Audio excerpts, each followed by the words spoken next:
నమస్కారం. ఓం గం గణపతయే నమః. స్వర్ణలక్ష్మీ నమస్తే అస్తు. పరబ్రహ్మ స్వరూపిణి రాజ్యం దేహి ధనం దేహి సర్వకామాంచ దేహి మే.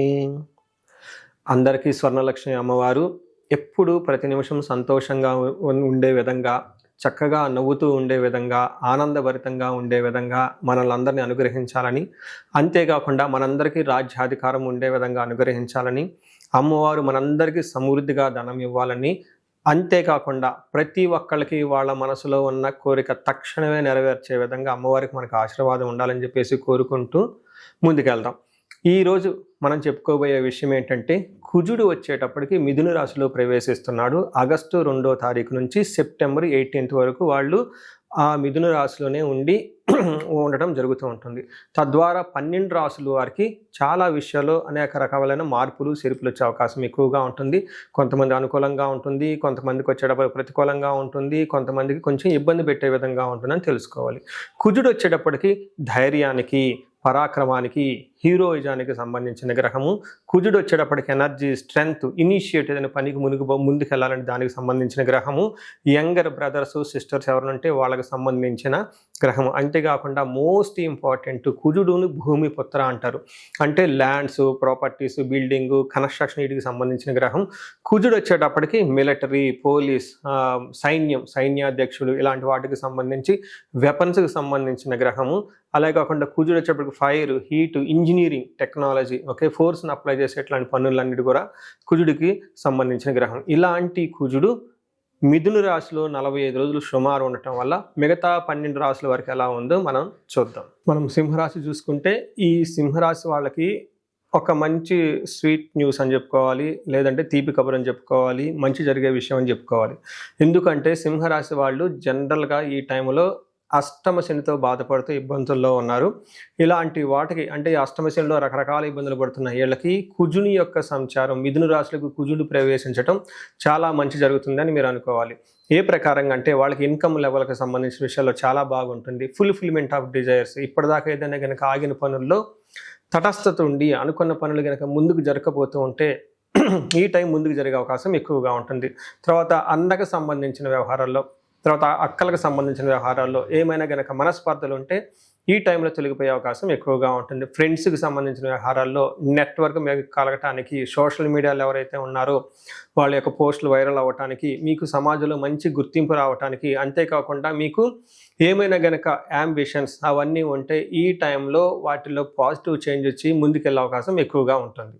మనకి సంస్కృతంలో ఒక శ్లోకం చెప్తారు, 11వ స్థానంలో కుజుడు ఉంటే ఏం జరుగుతుంది అంటే, మనకి 11వ స్థానంలో ఎప్పుడైతే కుజుడు ఉంటారో వాళ్ళకి ఆరోగ్యం అర్ధలాభచ్చ, సంతోషం వస్త్రలాభకృత్, యత్న కార్యానుకూలత్వం, ధైర్యం ఏకాదశి గతే కుజే అని చెప్తారు. అంటే ఈ టైంలో ఆరోగ్యం చాలా బాగుంటుంది, అర్ధలాభం అంటే ధనలాభం బాగా వస్తుంది, సంతోషంగా ఉంటారు, షాపింగ్లు ఎక్కువగా చేస్తూ ఉంటారు, రియల్ ఎస్టేట్ వాళ్ళకి ఎక్కువ కలిసి వచ్చే అవకాశం ఎక్కువగా ఉంటుంది. అంతేకాకుండా యత్న కార్య అనుకూలత్వం, ఇంతకుముందు మీరు ఎవరికైనా ఉద్యోగంలో చేరాలన్నా కొంచెం కష్టంగా ఉన్నా, లేదంటే ఏదైనా పని కనుక చేస్తే అందులో మీకు సరైన వృద్ధి జరగకుండా ఉంటే, ఎక్కడైనా ఆగిపోయిన పనుల్లో ఉంటే ఈ టైంలో పనులు చాలా త్వరగా వెళ్ళి ముందుకు వచ్చే అవకాశం ఎక్కువగా ఉంటుంది. చూశారు కదండి, కుజుడు వచ్చేటప్పటికి 11వ స్థానంలో ఉండటం, ఏ అష్టమ శనితో బాధపడుతున్న ఈ రాశి వాళ్ళకి చాలా వరకు ఉపశమనం వచ్చి ఒక మంచి పుష్ జీవితంలో ముందుకు పోవడానికి ఒక జోష్ వచ్చే అవకాశం ఎక్కువగా ఉందని గమనించాలి. అంతేకాకుండా కుజుడు వీళ్ళకి ఏం చేస్తారంటేనండి, 6వ స్థానంలో 2వ స్థానంలో ఉన్న కూడబెట్టుకున్న ధనం ఉంటే కోల్పోయే అవకాశం ఎక్కువగా ఉంటుంది. ధనం విషయంలో జాగ్రత్తగా ఉండాలి. తర్వాత ధనం వచ్చే అవకాశం కూడా ఎక్కువగా ఉంటుంది. ఫైనల్గా సక్సెస్ఫుల్గా ఉండే ఈ ఒక మంచి పీరియడ్ వచ్చే 45 days అని మీరు గమనించాలి. మనం ఈ రాశి వారికి పరిహారాలు చూసుకుంటే, ఇందులో పరిహారాలు 2-3 రకాలుగా చెప్తానండి. ఒకటి సెల్ఫ్ రెమెడీస్, మీరు చెప్పుకునే పరిహారాలు చెప్తాను. రెండో పరిహారం మీరు గమనించుకుంటే, ఈ యొక్క శ్రావణ మాసాన్ని దృష్టిలో పెట్టుకొని ఈ శ్రావణ మాసాన్ని ఎలా సద్వినియోగం చేసుకోవాలో దాని గురించి పరిహారాలు చెప్తాను. తర్వాత విశేష పరిహారాలు ఉన్నట్టు మీ యొక్క ఇండివిడ్యువల్ జాతకానికి సంబంధించిన పరిహారాలు, ఇలా 3 లెవెల్లో పరిహారాలు చెప్తాను. ఫస్ట్ ఏంటంటే, మనకు శ్రావణ మాసం వస్తుంది కాబట్టి ఈ శ్రావణ మాసాన్ని మనం సద్వినియోగం చేసుకునే విధంగా స్వర్ణలక్ష్మి విశేష హోమం అనేది ఒక హోమం జరుగుతూ ఉంటుంది. ఎవరైనా గనక అది నా సమక్షంలో జరుగుతూ ఉంటుంది. ఎవరికైతే 16 మంది లక్ష్మీలు కావాలి, సిద్ధలక్ష్మి, మోష్టలక్ష్మి, ఇష్టలక్ష్మి, గజలక్ష్మి, ఇలా అనేక మంది లక్ష్మీల యొక్క కటాక్షం మీకు కావాలనుకుంటే స్వర్ణలక్ష్మి విశేష హోమం జరుగుతూ ఉంటుంది. ఇక్కడ స్వర్ణలక్ష్మి అమ్మవారి దేనికి ప్రతీక అంటే మీ యొక్క సంపదలకి విలువ పెరగటానికి స్వర్ణలక్ష్మి అంటారు. అంటే ఆల్రెడీ మనకు ఇల్లు ఉండొచ్చు, సంపాదన ఉండొచ్చు, పిల్లలు ఉండొచ్చు, అందరూ ఉండొచ్చు.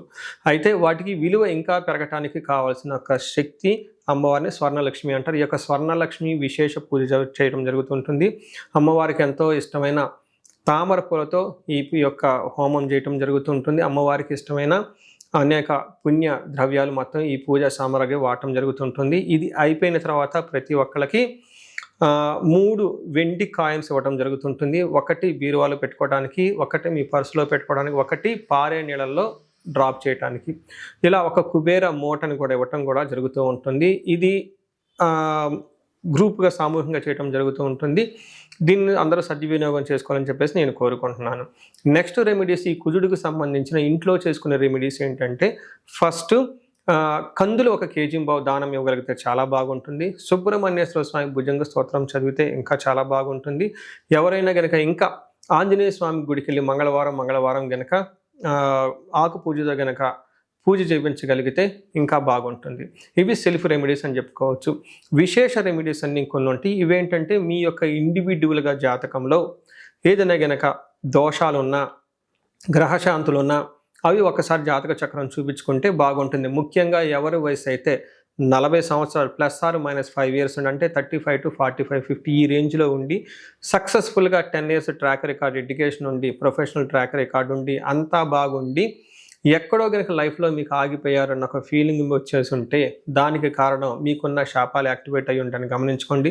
దానికి కారణం మీ యొక్క జాతక చక్రంలో ఉన్న గ్రహాల యొక్క చెడు యొక్క దోషాలు మీ మీద ఉందని గమనించుకోవాలి. ఇలా మీకు అనిపిస్తే ఒక్కసారి ఇండివిజువల్గా మీ యొక్క జాతక చక్రం చూపించుకొని తగు పరిహారాలు చేసుకోవాలని చెప్పేసి కోరుకుంటున్నాను. అందరూ ఇప్పుడు విధంగా స్వర్ణలక్ష్మి విశేష హోమంతో పాటు హెల్త్ బాగా లేకపోతే మృత్యుంజయ హోమము, ఆయుష హోమం చేయించుకోవటం, భార్యాభర్తలకు అన్యోన్య దాంపత్య పాశుపత హోమం చేయించుకోవటం, ఎలాంటి పరిష్కారాలను కానీ సరే రాహువుకి సంబంధించిన ఇలాంటివి ఉంటే చండీ హోమం చేయించుకోవటం చాలా ముఖ్యం అని చెప్పేసి నేను కోరుకుంటున్నాను. మీ అందరికీ అష్టైశ్వర్యాలు కలగాలని, భోగభాగ్యాలు కలగాలని చెప్పేసి నేను కోరుకుంటున్నాను. నమస్కారం.